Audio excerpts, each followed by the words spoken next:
আমরা বাঙালি বাঙালি একটা সময় ওই রেডিও নিয়ে গবেষণা করতো, জার্মানি থেকে জাপান সাবমেরিনে করে চলে গেছিল, কবিতা টবিতা লিখে নোবেল প্রাইজ টাইজ পেত।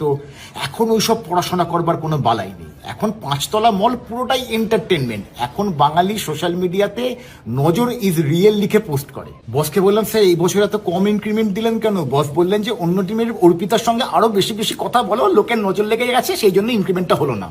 আমি বললাম, স্যার তাহলে তো মোহনবাগান আইএসএল জিতলে, বিরাট কোহলি সেঞ্চুরি করলে, শাহরুখ খান জামা খুললে, অনন্যা পান্ডের গালে ফুসকুড়ি হলে তাহলে তো খবরে দেখানো উচিত নয় স্যার, যদি লোকজনের নজর লেগে যায়। কিন্তু আমরা তো বাঙালি, আমরা লোকজনের পার্সোনাল ভিডিও দেখতে খুব পছন্দ করি।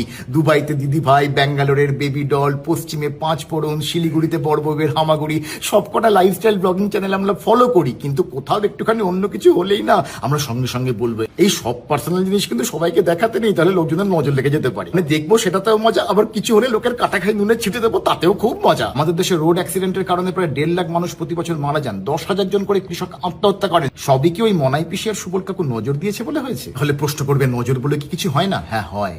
মানুষরূপী শকুনের নজর, সাম্রাজ্যবাদীদের নজর, মুনাফা লোটার নজর, নিজেদের স্বার্থে শিক্ষা ব্যবস্থাকে ধ্বংস করে দেওয়ার নজর, লোকজনের চাকরি কেড়ে নেওয়ার নজর, ডেমোক্রেসির বদলে মুষ্টিমেয় সংস্কৃতির লোকজনের ঘাড়ে চাপিয়ে দেওয়ার নজর। সেই নজর নিয়ে কিন্তু আমরা কেউ কথা বলি না, কারণ আমরা মানুষের দুর্বল জায়গায় আঘাত করতে ভালোবাসি। আর দুর্বলতাকে নিয়ে ব্যবসা করার মতন বড় এন্টারটেনমেন্ট আর হয় না।